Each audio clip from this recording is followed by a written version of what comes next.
Baik, Assalamualaikum warahmatullahi wabarakatuh. Saudara sekalian, kita nak fokus kepada sesuatu perkara yang kita kadang-kadang ambil enteng, sebab saya sendiri pun kadang-kadang tak perasan yang ada kaitan dengan apa yang kita makan dan bila yang kita makan. Sebab apa yang kita makan tu selalu kita bicara, betul tak? Cuma kita kupaskan apa kaitannya dengan timing kita makan. Rupa-rupanya 2 tahun lepas saya dah cek, saya pernah buat satu yang kata jangan makan malam. Saya dah bagi sebab-sebab, tetapi ada kebelakangan ni ada reason lain pula lagi. So, saya akan tambah 3 ilmu pada malam ini untuk anda supaya you boleh bawa ke majlis untuk sembang-sembang kenapa you jangan makan sekian-sekian waktu, kenapa you digalakkan makan sekian-sekian waktu. Boleh? Alright, bismillahirrahmanirrahim. Kita habiskan kenapa dulu saya cerita makan malam selepas pukul 8 tu tidak begitu digalakkan, bahkan lagi dekat dengan waktu tidur anda lagi tak boleh sebenarnya, sebab ada masalah tentang hormon-hormon metabolisme badan kita yang telah dikenal pasti. Ini bukan saya reka-reka, kita cuba bagi tahu kat you dulu secara am. Pagi-pagi lagi bila kita bangun itu waktu membuang. Okey, senang cerita. Waktu kalau boleh yang paling abdal untuk kita membuang adalah sebelah pagi waktu kita bangun. So siapa kat sini yang senang membuang sebelah pagi, itu kira alhamdulillah. Saya daripada buang air kecil, yang paling saya maksudkan ialah buang air besar lah. Kan kalau kita biasa buang air besar sebelah pagi tu rasa satu hari tu rasa ringan je badan kan.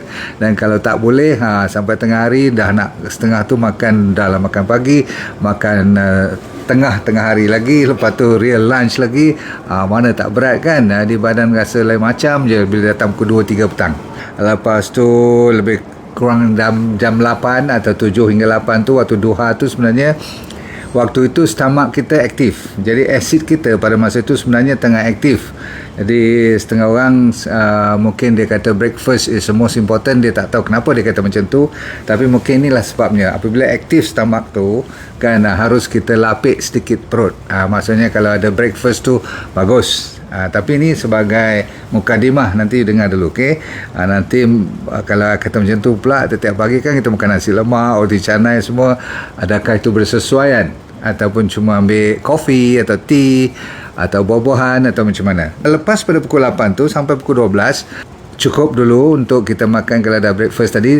Jadi tengah hari pula, masa ni you punya heart, jantung atau peredaran darah memainkan peranan penting, bermaksud dia tengah aktif pula. So dia ni Tuhan bagi setiap satu organ ataupun satu sistem, dia ada waktu-waktu yang dia aktif. Okey, dan waktu 12 hingga pukul 2 ni lunch time ni selalunya cardiovascular system.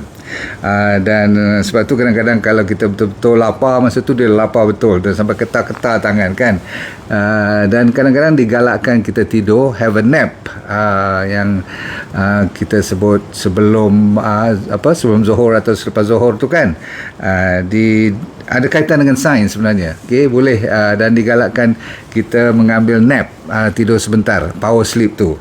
Lepas tu antara pukul 4 hingga pukul 7, ini waktu yang dipanggil bladder ataupun pundi kencing kita dan buah pinggang kita memainkan peranan yang penting. Dia detox dan dia aktif, dan waktu-waktu begini liver dah mula menyimpan. Maksudnya dia dah orang kata apa, nak proses ke arah malam, dia dah cuba selesaikan makan-makan, orang panggil makan malam lah sebenarnya, tapi kita malam-malam betul, tapi ikut body kita punya timing ni, dia lebih kurang antara pukul 5 hingga pukul 7 petang.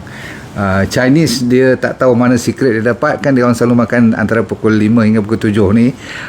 Berarti dia orang macam dah tahu pula masa ni adalah satu lagi masa yang metabolisme kita aktif, masa ni liver, kidney memainkan peranan.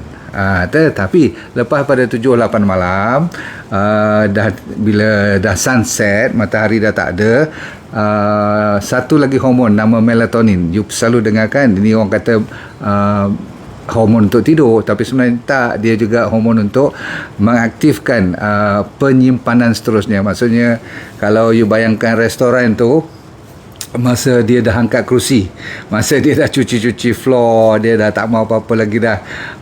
Tapi heran masa ni kalau you pergi minta makan kat restoran tu, apa dia bagi agaknya, ataupun you nak buat lagi kacau, masa tu dia tak apa happy lah, sebab dia dah nak mula cuci lantai semua, dan datang pukul 10-11 memang out completely, dia dah nak dry out, dia nak keringkan semua, sebab dia nak proses untuk berehat dan membiarkan body-body ataupun organ-organ kita yang lain tu meleraikan ataupun menyelesaikan apa saja yang belum disiapkan daripada siang sampai ke petang tadi. Faham? Ini adalah konsep perjalanan makanan, masa mana dia proses, masa mana waktu dengan timingnya. Bila saya sebut timing tu dalam bahasa sains atau body kita dinamakan circadian rhythm. Circadian rhythm, you tahu kan, waktu mana dia panas badan, waktu mana dia sejuk badan, waktu mana degupan jantung tinggi, thyroid tu, ataupun masa mana kita lebih aktif, masa mana kita mengantuk, masa mana badan kita sejuk atau panas. Semua tu ada kaitan dengan body rhythm.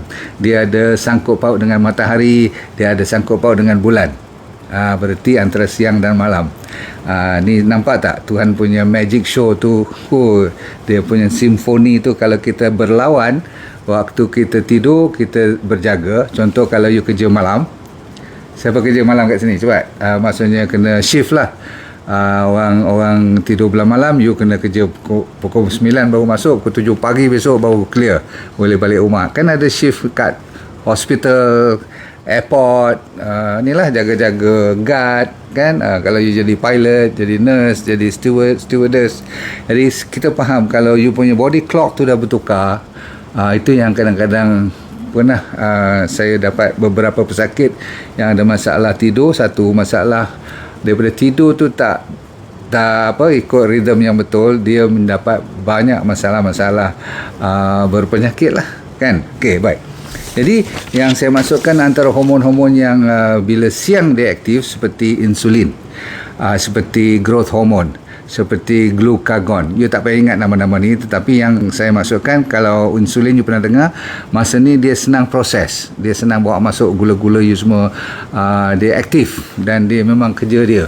Waktu dia dengan matahari bersamaan tu, dia tahu masa ni dia harus bertugas dan bekerja keras untuk menyelesaikan masalah terlalu tinggi, katakan gula kita makan. Lepas tu growth hormone untuk kita, kalau budak-budak tu untuk ketumbesaran, kalau orang dewasa macam kita ni untuk ganti-ganti protein-protein lama, untuk muscle-muscle yang dah mula lembik ataupun dah berkarat. Ni rejuvenasi ni growth hormone mainkan peranan. Dan glucagon juga, kalau terlalu orang kata rendah glukos, dia akan bakar daripada glycogen dalam liver tu, dia keluarkan balik, yang dipanggil glucogenesis. Glucogenesis ni kalau dia berhasil, jadi body you sentiasa seimbang aja.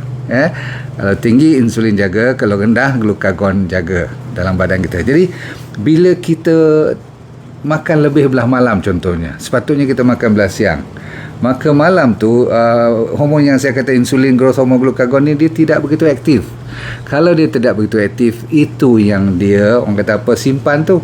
Gula tak boleh dia pakai, simpan, tukar jadi fat. Fat dia letak kat mana? Bawah kulit, bawah bahagian perut, pinggang semua tu.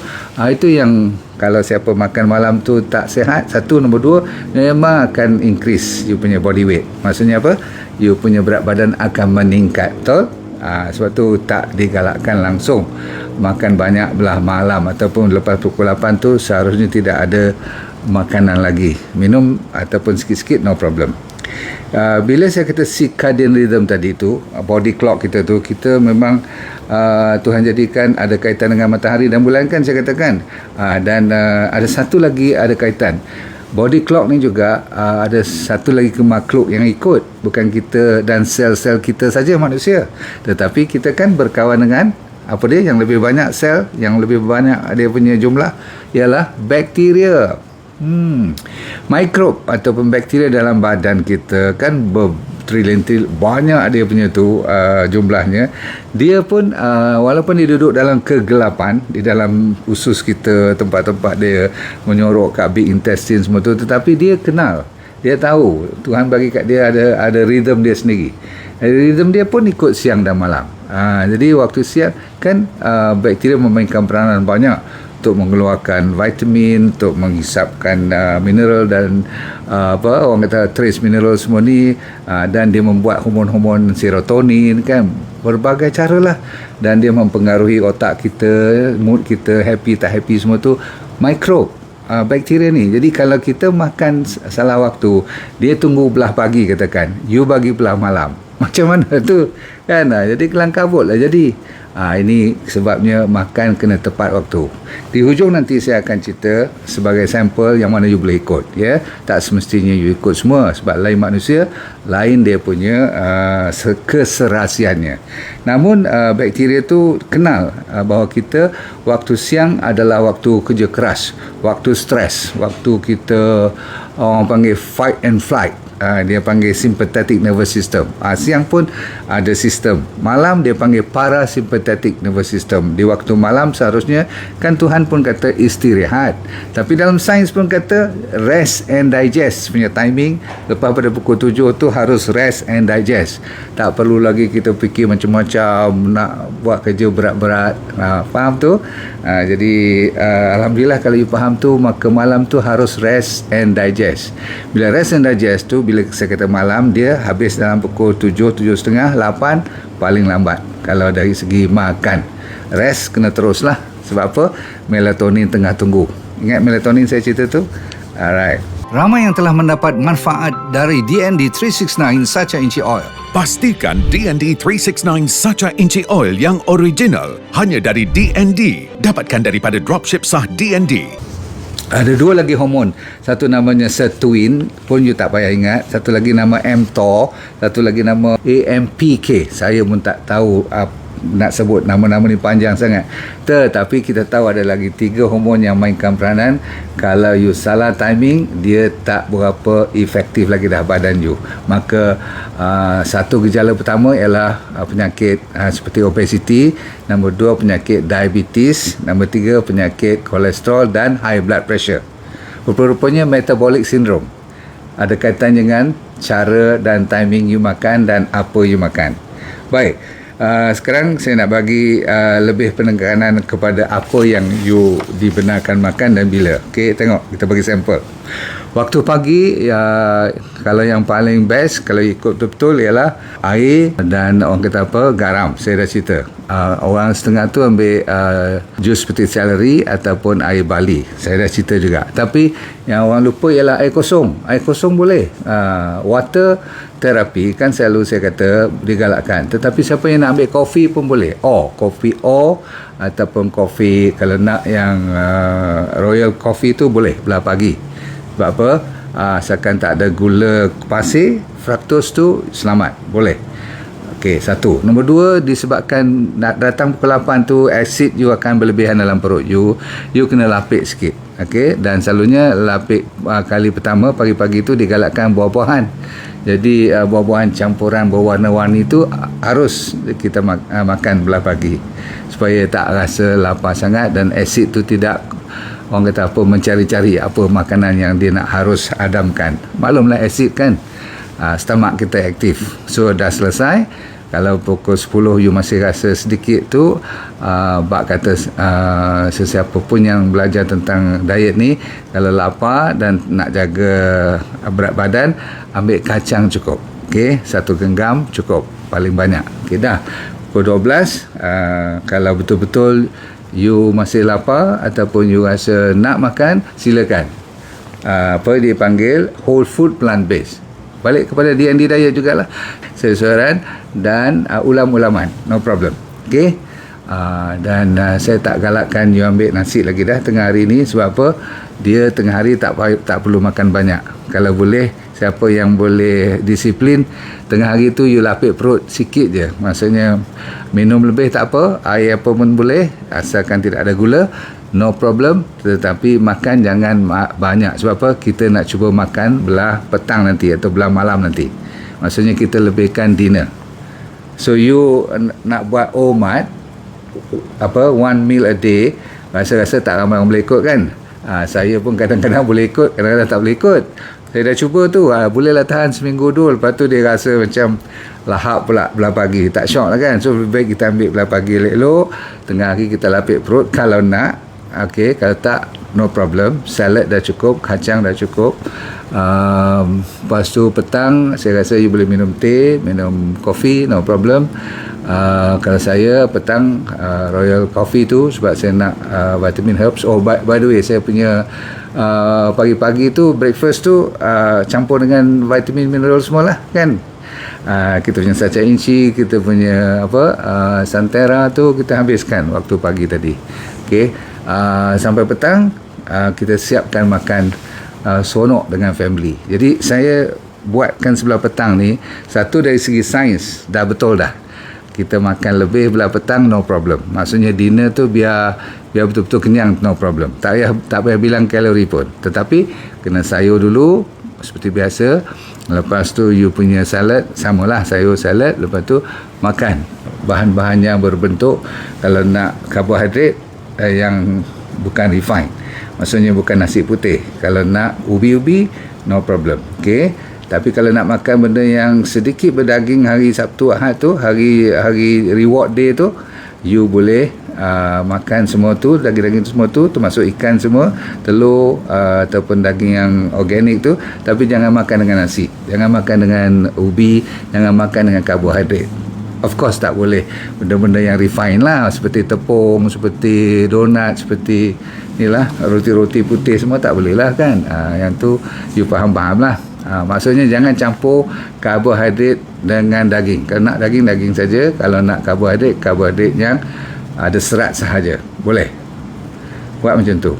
Jadi kalau you ikut cara macam ni, timing saya dah bagi tadi kan, berarti makanan yang paling utama ialah masa dinner tu, sebelum pukul 8. Lepas tu tutup kedai, lapar, saya kata apa, minum sahaja. Lapik dengan kacang kalau tak tahan sangat. Pagi lagi sekali breakfast boleh. Sebab zaman sekarang orang dah mula menghormati balik breakfast. Dulu dia orang kata tinggalkan breakfast supaya dia boleh ambil macam nak fasting kan. Dia orang nak buat intermittent fasting sampai 16-18 jam. Bagi saya tak perlu. Okay, you ikut je macam tadi. Breakfast yang saya kata tadi kan, dengan coffee you semua, no problem. Lunch ambil sedikit kalau lapar juga. Tapi malam you tibai, no problem. Okay, dengan syarat secara kesimpulannya, ready? Nombor 1 ialah makan lagi berkurangan number of time. Berapa acap kali you makan tu biar dia berkurangan daripada 3. Maksudnya maksimum 3. The best is 2. Kalau you disiplin betul sekali omat, itu kira dahsyat lah. Dan tak semestinya you tak minum langsung masa-masa lain atau makan kacang sikit-sikit, no problem. Yang saya kata tu makan besar tu sekali je. Okay, boleh tak? Boleh kan? Saya rasa yang ni yang paling best, top sekali kalau you tengah berpenyakit. Kalau tak berpenyakit, makan 4 jam sekali, 5 jam sekali pun no problem kan? Saya ulang, 4 jam atau 5 jam sekali tu adalah fiziologi. Maksudnya setiap 4 atau 5 jam cukup waktu untuk perut kita dikosongkan balik. Bukan every 1 hour, 2 hours, tak. Itu cari naas lah kan. Okay. So kalau sugar memang tak boleh langsung, kita dah setuju. Karbohidrat yang refined, yang diproses daripada supermarket ataupun fast food, saya lalu tadi ke tempat ambil minyak kereta tu penuh. Sebelah tu ada KFC, ada McDonald. Orang beratur. Lepas pada sembahyang Jumaat tu dia punya panjang. Berarti kita dah memang ketagih dengan makanan-makanan dalam ni. Tahulah kenapa. Kalau ketagih tu you kena tahu kenapa. Kesian anak-anak muda sekarang dah mula tak boleh tanpa fast food. Ada adik-adik yang kecil-kecil, anak-anak kecil pun dah mula dengan french fries, dengan dia punya nugget. Masya Allah, tak kira lagi lah ayam semua tu. Baik, kalau nak sugar juga ambil, saya kata apa, be sweet atau stevia tu no problem. Lepas tu no sugar, no milk and no heavy protein. Kalau nak makan ikan atau telur, no problem.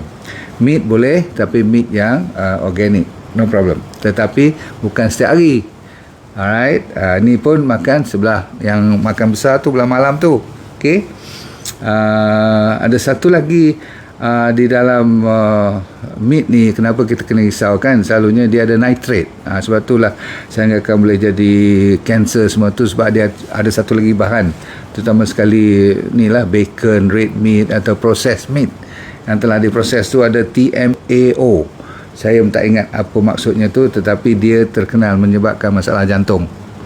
Okey, lepas tu kita selalu recommend you ambil whole food, plant based. Dan kita kena belajar kalau disiplin masa tengah hari tu, cuba curi-curi tak makan. Curi-curi tak makan. Bukan curi makan, curi-curi jangan makan. Minum je. You lama-lama kelamaan you biasa, you tak makan tengah hari pun you rasa beres. Okey, sebab ni orang panggil you boleh minum. Kalau you lapar pun you boleh ambil kacang. Okey. Saya dah cerita bagi mereka yang ada alergik kepada gluten, berhati-hati, tengok di belakang label tu ada tulis tak gluten apa-apa, jangan ambil kalau you allergic. Okay? Dan last sekali ialah selalu orang lupa kepada air. Yang paling penting ialah hydration. Okay? All the time tengok gula atau susu yang tertulis kat belakang label tu. Dan saya nak you betul-betul perasan kenapa timing tu important, dan kenapa makan jangan sampai you jadi obese. Sebab kalau nak panjang umur, kalau tak percaya, pergi tengok tempat orang tua-tua. Tahu, tempat rumah orang tua, old folks home. Kalau you pergi tengok, mereka yang atas pada 70-80 tu, tak ada seorang pun gemuk. Tak ada seorang pun yang besar, hagam, they are always paling-paling dia dah shrink, dia jadi kecut dan dia jadi rendah sikit, tak apa. Bila berumur, tulang dia tu pun dah mula macam mampat ke bawah sikit, not a problem. Tapi jarang-jarang you nampak dia orang besar dan berat, betul? Sebab mereka pun tak makan banyak, nombor satu, dan makan mereka pun berdisiplin. Dia orang tak anytime nak go anywhere, sebab dia duduk kat rumah. Untuk tua ni ada makanan disiapkan. Dan kalau you tengok cara orang Jepun, Okinawa pun dia orang makan, kenapa umur dia panjang dan dia sihat walafiat, adalah dia tak makan banyak dan dia tak makan banyak kali, dan ada disiplin berapa kali dia makan. Betul? Tapi bila dia pergi Hawaii, anak-anak mereka kan banyak yang migrate ke Hawaii, walaupun genetik mereka patut panjang umur, sampai kat sana jadi pendek umur, dan badan semua jadi macam orang Hawaii juga. Okey, sebab apa? Ini semua tabiat. So, Alhamdulillah, malam ni saya mengharapkan tabiat baru anda dapat fikirkan. Bagi mereka yang confused, ingat saya kata apa, jangan makan lebih daripada 3 kali sehari, kalau boleh 2. Kalau betul nak tengok perbezaan, dan especially masa you sakit, buat 1 meal a day. Masa lain, jaga hydration, jaga lapar sangat, minum air, minum kopi semua no problem, lapik dengan buah ataupun lapik dengan kacang atau kacang-kacang. Sudah, itu je caranya. Baik, Assalamualaikum warahmatullahi wabarakatuh. Bye, jumpa lagi. Baik, saya mencari cuma 20 orang saja yang kali ini untuk saya buat kelas demi kelas, untuk saya mengajar dia jadi dropshipper saya. Saya punya trainer, saya dah ajar di mereka untuk train you all tanpa modal langsung, yang perlu cuma handphone dan jari yang masih boleh bergerak. Kalau itu ada, you dah boleh berniaga tanpa modal, tanpa risiko apa-apa. Sama ada you bekerja boleh buat part time ataupun full time suri rumah tangga, no problem. Dengan syarat you kena rajin sedikitlah belajar dan ikut apa yang kita tunjukkan, sebab semuanya dibuat secara percuma. So kalau nak dari antara 5 hingga 10 ribu tu, orang kata apa, senang-senang aja kalau you buat betul-betul. Okey, nak lebih pun boleh, tak ada masalah. Nanti kita pelan-pelan akan ajar you, dan yang penting you sign up dulu secepat mungkin. Cuma 20 yang pertama saja, okey?